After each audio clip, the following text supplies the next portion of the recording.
Welcome to our second live Coffee with Conscious Coaches. We look forward to our catch-ups with you where you bring your coffee and we pull out a card from Dr. Shefali's positive parenting cards, and then we discuss that topic. We'll come live every week this time, so come join us. And if you have any questions, you can ask those questions live, but if you're watching the replay, you can ask those questions in the comments, and we'll try to cover as many questions as we can. My name is Poonam. I'm a conscious parenting coach, and I'm a founder of Possibilities Redefined. Meet my other coaches. And I'm Anna. I'm a doula, a prenatal educator, and a conscious parenting coach, and I own Parenting Greenhouse. So happy to be here. Hi, everyone, and I'm Fatima, and I'm a conscious parenting coach and a Montessori educator, and happy to be here with you all. And we're here to understand that everything is precisely designed for us. Sorry, guys. Everything is precisely designed, and everything is part of the process, and that's why we're here today. It's because we're meant to be here. There's no room for error, no mistakes. We're just here to be a guiding light. It is what it is, right? Yeah. And that's so cool to live in the moment. So if any of you hop on, feel free to put your questions in the comments.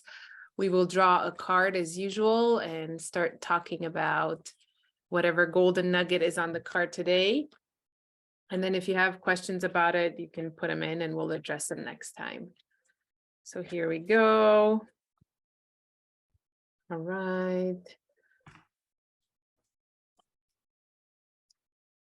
Okay. Before reacting to your child, pause and ask, what does this trigger say about me?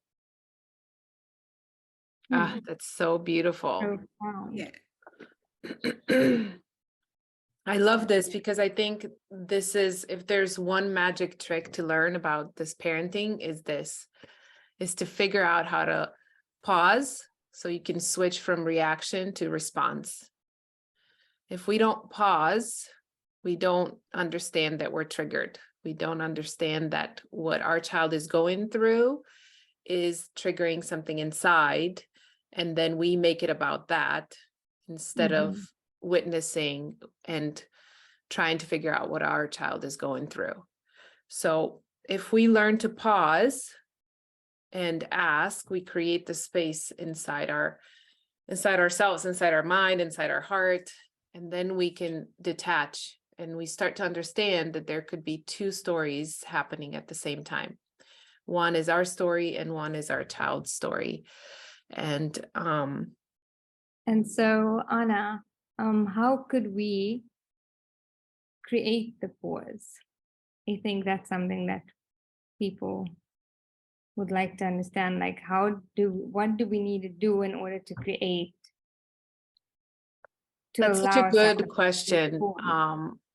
It's hard. It's definitely hard. It's not something that we get it and then we're able to do it. It's something that we cultivate. And that was the idea behind my company, Parenting Greenhouse. We learn to cultivate these seeds. So this is a seed, right, that we understand. In a moment, we can understand logically why. And I can show you, if I work with you as a client, how you have a story in you and how your child has a different story. And you get it. But then if you don't cultivate it, if you don't use some tools to help you pause, you won't be able to do it, right? So at first, I would say something I work with my clients is to tell them, try and observe and see when you catch it on. You might catch on after the fact, or even days after the fact. But it's beautiful. It doesn't matter if it's after the fact, as long as you catch yourself in the moment, as long as you can observe yourself and be witnessing what has happened. So if we don't, then it's in the past, it moves on, and then we're prone to do the same. But if we catch on and we stop ourselves, even if it's a week after, and we think, okay, what happened then? Because we didn't actually solve it. We just escalated, and then, we ended it. Then you can start to wonder, and then working with yourself, whether it is through some of these self-help books or a coach or therapy, you start to bring awareness to the story that you have inside. And then when you know that story, you can pick and choose easier. You can start to understand. And the more you do it, the more automatic it becomes, almost, because we adapt, right? So this is the beautiful thing about us humans. We adapt, and we can learn these new ways of coping and living. And once we practice them enough times and often enough, it rewrites the way we do things. So now we will start to be able to respond. And then you'll have all these different tools to help yourself the way it works for you, whether that's, taking yourself outside of the room, or because people, it's important to know that people react differently too. Not everybody is on extrovertedly acting or doing something with their child. Some people react and they freeze, and they're incapable of doing anything, but the child feels the same. They feel basically disconnection and an abandonment of the moment, because the parent can't be there for them. The parent is there for itself. Yeah, I totally agree. Basically, how I would explain this is, whenever you feel triggered, there is a feeling in your body. So it's your body's learned response, So your body has its own memory, and it's connected to your mind. So whenever the mind experiences some kind of emotion, the learned memory of your body actually responds in a certain way that it has learned. So in your brain, there are neural pathways that have been etched from how you've experienced life. And when you feel triggered in a moment, that neural pathway is going to fetch the same emotion that it is used to. That's what we call the patterns. So when your child is presenting something that you don't like, or you don't expect, or you want things in a different way, you feel triggered. So I would say, when you're triggered, drop from your mind to your heart and feel the feelings in your body. Your body will instantly tell you, if you start doing that, that you're going to be triggered now. So you're triggered. So if you start monitoring your body, that could be one signal, one way of understanding, okay, I'm feeling triggered. So you practice outside of that moment. So let's say if you're working with a coach, they'll help you practice it, or you're going to therapy, or you're doing reading some self-help books or something. So you practice when you're not triggered, as in, when you get triggered, what are you going to do? So if you practice that plan again and again, in brief moments, you would start mastering it. So like Anna said, just plant the seed. Just plant the seed and then water it and nurture it. Every time you get triggered, go back and think, what could I have done differently? How could I have handled it differently? Because when you're triggered, you're not understanding what your child is going through. You're so consumed with what you are going through. And that's what I never understood when I was raising my children. Because, like, never understood. Society's trained me to point outwards. So, I never understood. So it was as if, like, my child was making me feel that way. But when I started learning conscious parenting, I understood that I am making me feel that way. No one can make me feel anyways. It's me, based on my patterns and how I've learned things and how I've got reactions to certain situations. And, if someone says no to me, how do I feel about that? And how does my ego come up? So it's deep. But in this brief chat, I think that could be one way as well. So when you feel that discomfort in your body, remove yourself from that situation and work your plan that you've planned when you were calm. So basically what you're saying is, in order to create a pause, you become aware of your bodily sensations. That's your internal trigger, the thoughts you're having or the feeling or emotions that are showing up, or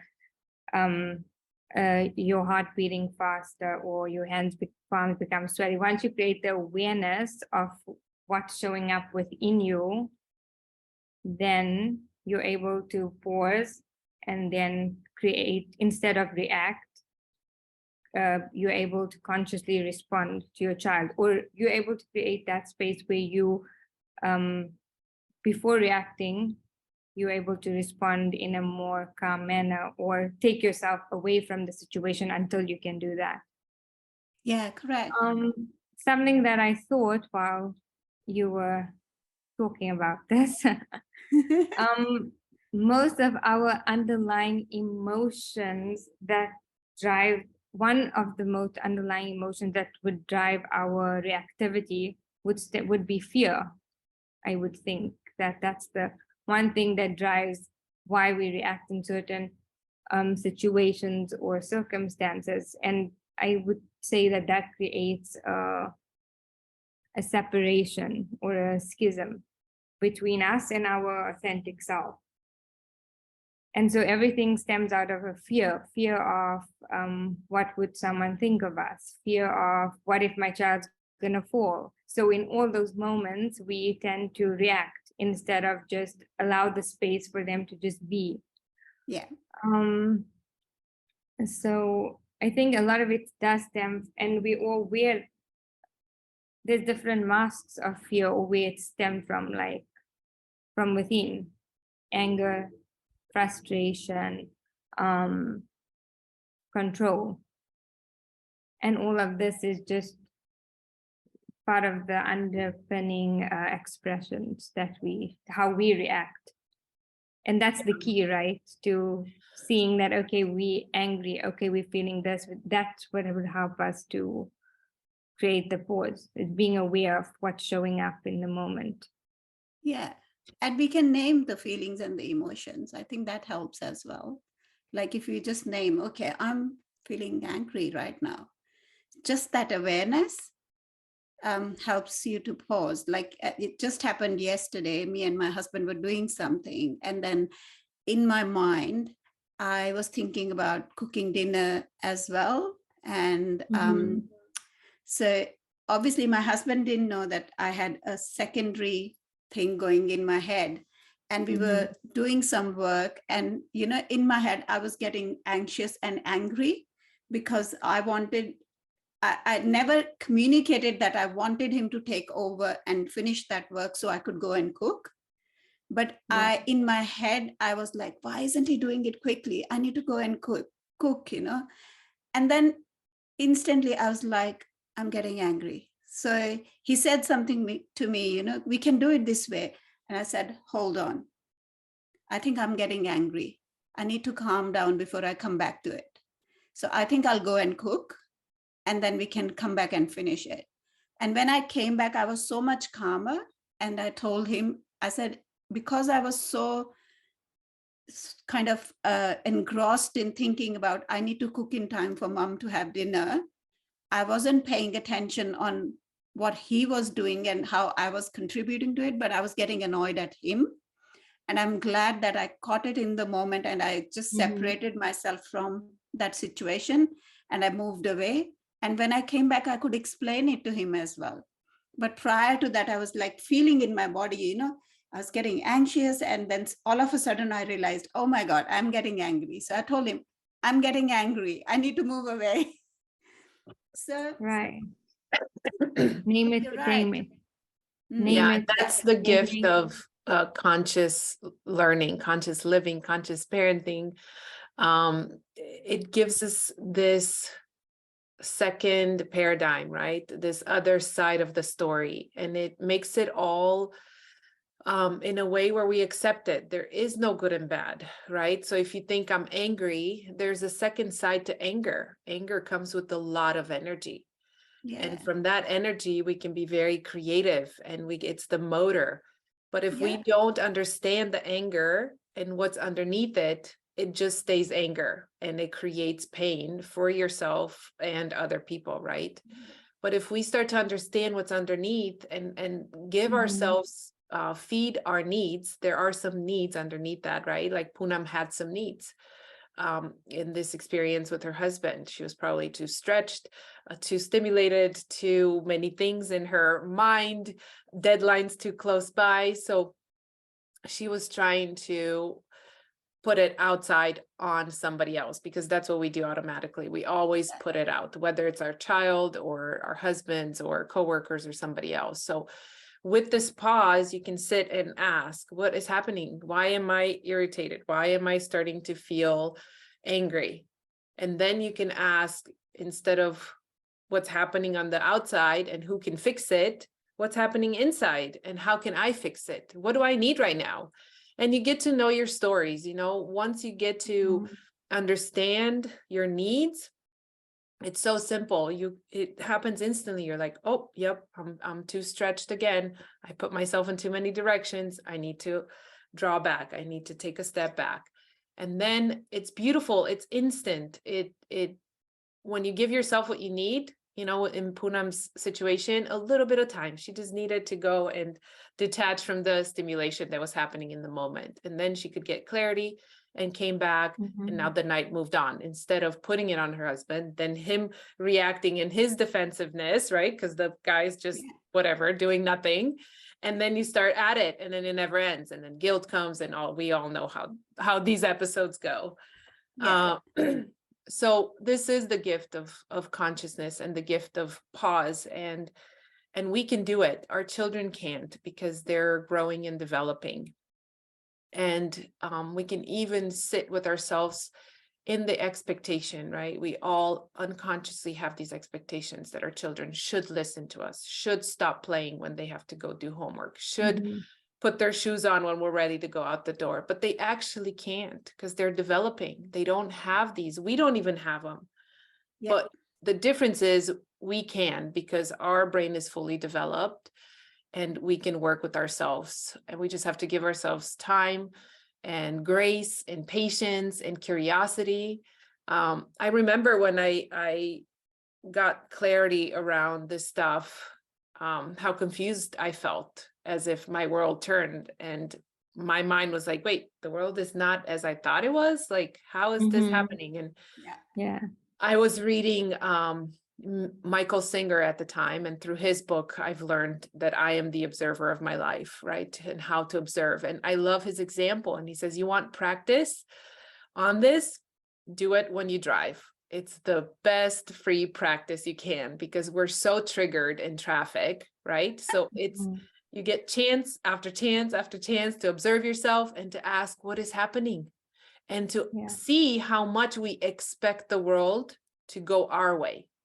But if my way is for drivers to drive slower and more responsibly, somebody else's needs is for a driver to drive faster so we can go smoother, right? So whose needs do we meet?